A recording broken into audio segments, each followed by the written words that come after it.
Question number 16. A body weighs 200 Newton cut. Question number 16. A body weighs 200 Newton on the surface of the earth. How much will it weigh halfway down to the center of the earth? ठीक है, centre of earth पे जाने पे कितनी जो उसका wait होगा वो हाफ हो जाए.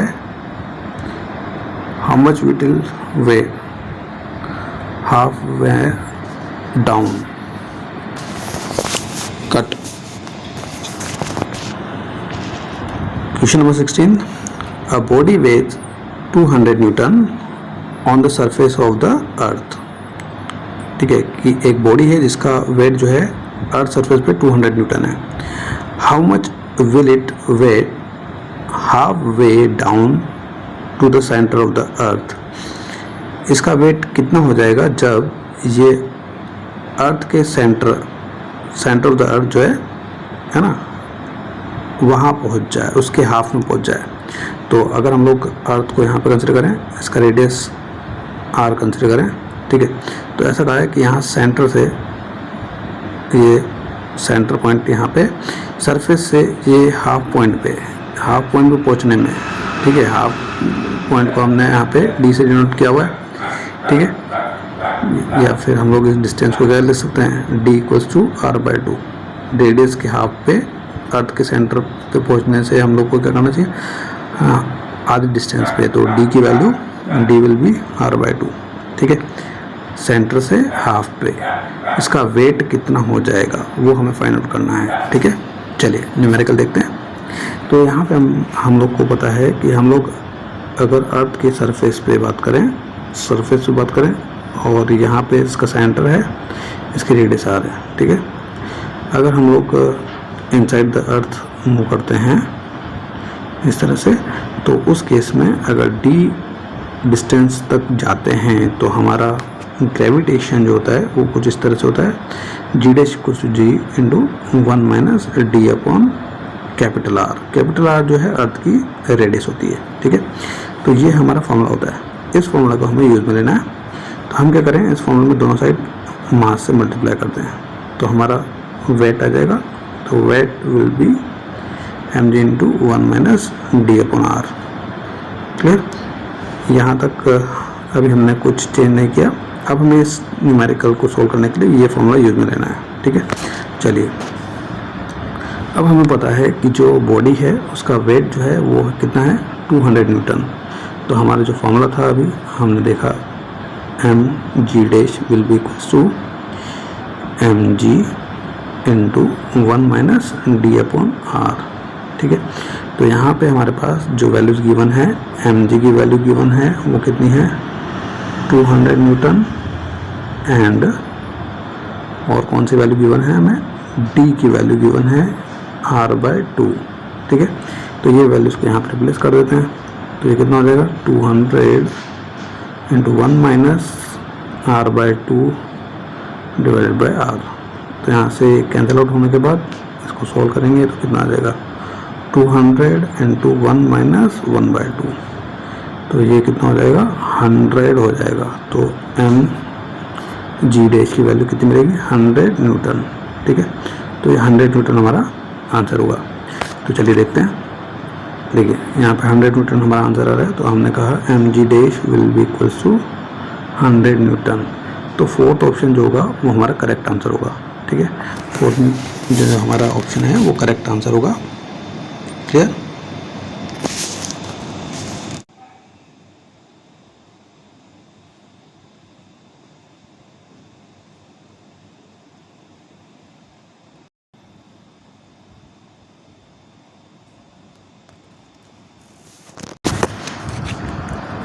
Question number 17. 6 cut. Question number 17.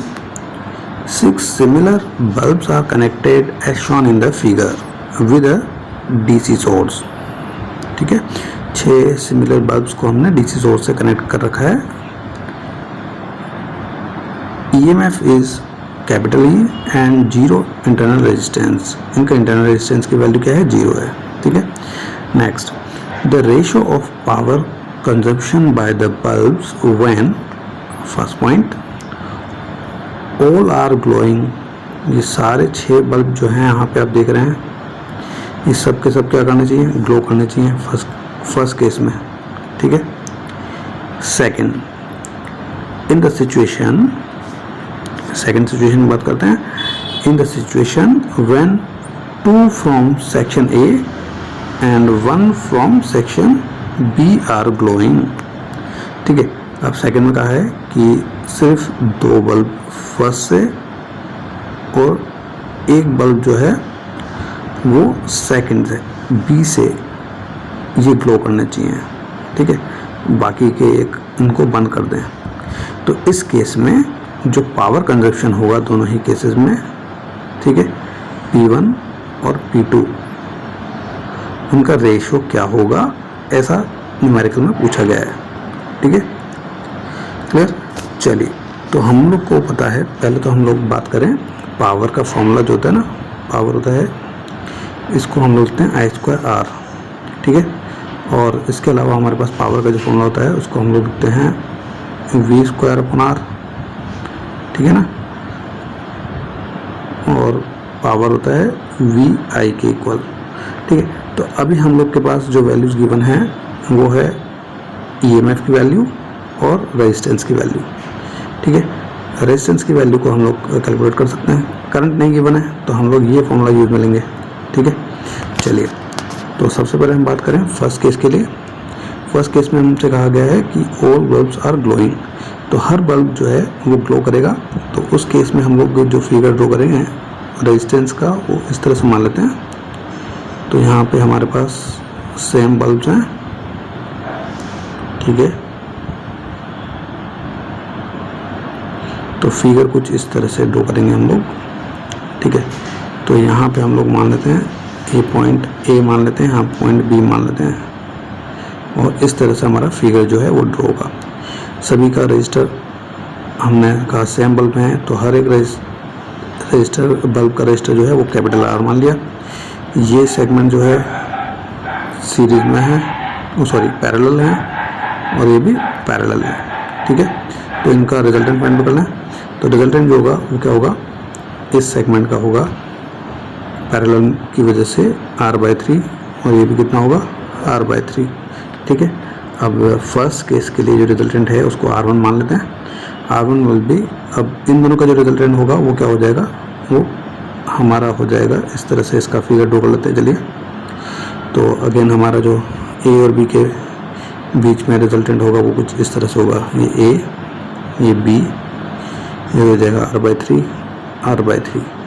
दोनों सीरीज में हो गए। तो resultant in first condition will be R1 equals to, series में है तो दोनों को ऐड कर दें, ऐड करते ही हमारा कितना आंसर आ जाएगा, R/3 प्लस R/3, तो इसका आंसर होगा 2/3R, ठीक है। तो फर्स्ट केस में हमें रेजिस्टेंस की वैल्यू मिल गई, क्लियर। सिमिलरली हम लोग सेकंड केस के लिए भी रेजिस्टेंस की वैल्यू फाइंड कर सकते हैं, बट इससे पहले हम लोग क्या करें, फर्स्ट केस के लिए पावर की वैल्यू फाइंड कर लेते हैं। पावर कितना होगा, E²/R 1, ठीक है। तो यहाँ पे E²/R1 की वैल्यू हमारी जो थी वो था 2/3R, और इसको सॉल्व करें तो ये कितना हो जाएगा 3/2 E²/R। तो ये हमारा फर्स्ट केस का पावर इस तरह से कैलकुलेट किया हमने, क्लियर। चलिए अब सेकंड केस की बात कर लेते हैं, ठीक है। सेकंड केस में क्या करना है, हमें 2 बल्ब को ग्लो करवाना है A से, और 1 बल्ब को ग्लो करवाना है B से, ठीक है। तो इस केस में हमारा जो रजिस्टर का जो फिगर ड्रॉ करेंगे हम लोग वो कुछ इस तरह से होगा, ठीक है। ये यहाँ पे इस तरह से हमारा फिगर ड्रॉ होगा, ये A और B टर्मिनल, ठीक है। अब रजिस्टर को हमने R कंसिडर किया हुआ है, सभी R है, ठीक है। तो पहले इन दोनों का रिजल्टेंट फाइंड आउट करें, तो यहाँ पे कितना हो जाएगा R/2, ठीक है। और सेकंड केस के लिए जो होगा वो कितना हो जाएगा R/2 प्लस R, तो एलसीएम ले के करेंगे इसको सोल्व, तो कितना हो जाएगा 3/2r। ठीक है, तो R2 की वैल्यू जो है, R2 की वैल्यू हमें कितनी मिली 3/2r। अब इस रजिस्टर की वजह से जो पावर है वो कैलकुलेट कर लेते हैं, तो कितना होगा epsilon square upon R2। R2 की वैल्यू रिप्लेस कर देते हैं, तो एप्सिलॉन स्क्वायर अपॉन R2, तो ये हो जाएगा 2 ऊपर शिफ्ट हो जाएगा और नीचे 3r। ठीक है, तो ये केस हमारा सेकंड केस हो गया। क्लियर? तो यहाँ से हमने पावर की वैल्यू कैलकुलेट की। अब हमें दोनों ही पावर्स का क्या करना है, वैल्यू फाइंड आउट करने के बाद अब हमें इसका रेशियो फाइंड आउट करना है। तो रेशियो जो है वो देख लेते हैं किस तरह से फाइंड आउट करना है। चलिए, अब रेशियो जो था हम लोग P1/P2 का रेशियो फाइंड आउट करना, तो इसकी वैल्यू लिखते हैं पहले 3/2e²/r।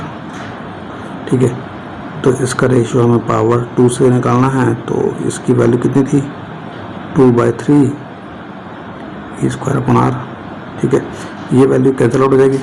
अब जो हमारे पावर का रेशियो होगा वो P1/P2 will be equal to 3/2 into ये क्रॉस मल्टीप्लाई होगा, तो कुछ इस तरह से हो जाएगा। ठीक है, क्लियर? तो ये जो होगा 9/4 हमारा आंसर हो जाएगा। तो यहाँ पे रेशियो जो होगा पावर का P1/P2 इक्वल टू 9/4। तो पावर जो है दोनों केसेस में उनको कंपेयर करें तो रेशियो आएगा 9/4 का रेशियो। तो ऑप्शन चेक कर लेते हैं।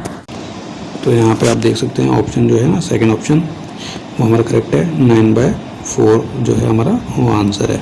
ठीक है,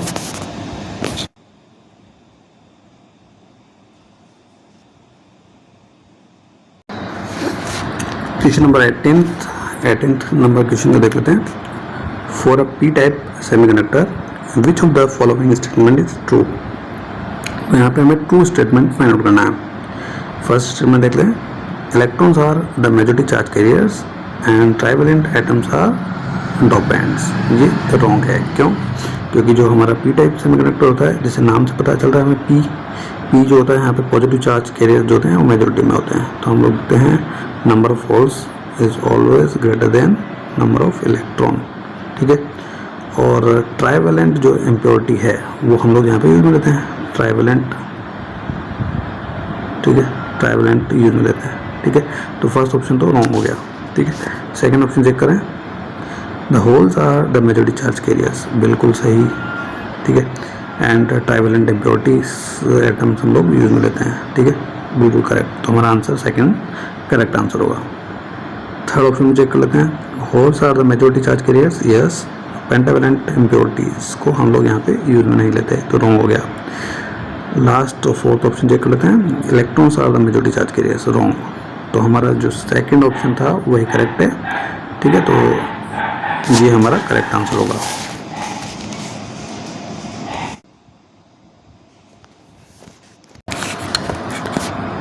nineteenth question, average velocity of a particle executing SHM in one complete vibration. एक कंप्लीट वाइब्रेशन में जो particle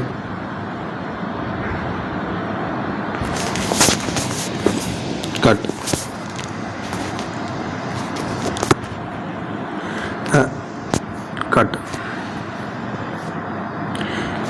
19th question, average velocity of a particle executing SHM in one complete vibration is. यहाँ पे हमें क्या करना है, एवरेज वेलोसिटी फाइंड आउट करनी है पार्टिकल की वन कंप्लीट वाइब्रेशन में। ठीक है, तो हम ऐसा एज्यूम कर रहे हैं कि एक पार्टिकल है वो वाइब्रेट कर रहा है। ठीक है, ये इसका मीन पोजीशन मान लेते हैं। इसके मीन पोजीशन के अप एंड डाउन ये वाइब्रेट कर रहा है। ठीक है, सिंपल SHM मोशन कर रहा है।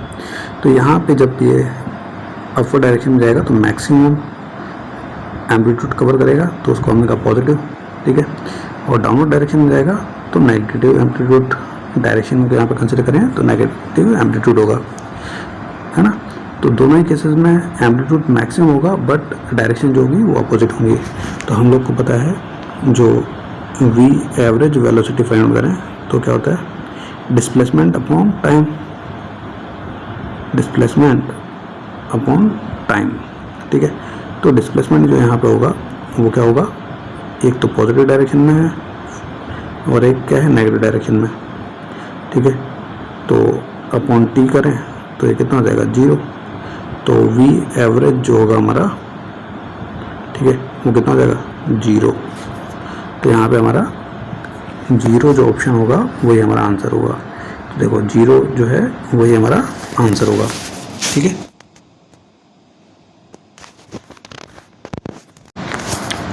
Question number 20, unit of thermal conductivity is. तो यहाँ पे हमें थर्मल कंडक्टिविटी की यूनिट फाइंड आउट करनी है। तो सबसे पहले बात करें थर्मल कंडक्टिविटी जो होती है, तो उसके लिए हमारे पास जो फॉर्मूला होता है वो क्या फॉर्मूला होता है उसको देख लेते हैं। तो देखिए, रेट चेंज ऑफ हीट जो होती है उसको हम लिखते हैं dH/dt equals to KA/L into dt। ठीक है, जो K है, K को बोलते हैं कोफिशिएंट ऑफ थर्मल कंडक्टिविटी। ठीक है, कोफिशिएंट ऑफ थर्मल कंडक्टिविटी। तो इसी की हमें डायमेंशन फाइंड आउट करनी है। तो हम लोग इसको क्रॉस मल्टीप्लाई करें और यहाँ से हम लोग K का फॉर्मूला फाइंड आउट कर लेते हैं। तो कुछ इस तरह से होगा, dH/dt डिवाइडेड बाय, यहाँ से इसको इधर शिफ्ट करें तो ये हो जाएगा A। ठीक है, और A जो है वो इधर चला जाएगा और L इससे मल्टीप्लाई हो जाएगा और dt। तो कुछ फॉर्मूला इस तरह से हमारा K का फॉर्मूला ये मिला है। ठीक है, चलिए फिर से इसको देख लेते हैं। तो यहाँ पे हमने कहा कि K का जो फॉर्मूला होगा वो कुछ इस तरह से होगा, dH/dt into L upon AdT। ठीक है, अब देखिए जो dH/dt है रेट चेंज ऑफ हीट। ठीक है, हीट जो होती है ना, हीट को चेंजिंग रेट ऑफ हीट जो होती है उसका यूनिट क्या होगा, हीट की यूनिट जूल, और dt जो है इसकी यूनिट होती है टाइम, टाइम जो होता है सेकंड में। तो हम लोग इसको लिखेंगे जूल पर सेकंड। ठीक है, और लेंथ को हम मीटर में, और यहाँ पे एरिया जो है वो मीटर स्क्वायर में, और जो ये dt है टेम्परेचर, इसको हम लोग केल्विन में कंसीडर करेंगे। ठीक है, बेस्ड इज केल्विन। तो हमारे पास यहाँ से मीटर कैंसिल आउट, और आपको ये चीज़ ध्यान रखनी है, जूल पर सेकंड जो होता है ये वॉट के इक्वल होता है। ठीक है, तो वॉट के इक्वल होता है। तो यहाँ से हमारा जो K का फॉर्मूला है उसको हम लोग लिख सकते हैं, K का जो डायमेंशनल फॉर्मूला है उसको हमने लिखा जूल पर सेकंड, मीटर से मीटर कैंसिल आउट हुआ तो नीचे हमारा मीटर रह गया और केल्विन। अब जूल पर सेकंड जो होता है ना वो होता है वॉट, और ये होता है मीटर और केल्विन। ठीक है, तो यहाँ पे हमारा जो ऑप्शन होगा वो होगा WM इनवर्स K इनवर्स। ये जूल पर सेकंड को हम लोग वॉट बोलते हैं। ठीक है, 1 वॉट। तो ये जो ऑप्शन हमारा होगा वही हमारा आंसर होगा, वॉट पर मीटर पर केल्विन। तो यहाँ पे हम लोग ऑप्शन चेक कर लेते हैं। फोर्थ ऑप्शन जो है वो करेक्ट आंसर है हमारा। ठीक है, तो फोर्थ ऑप्शन आपका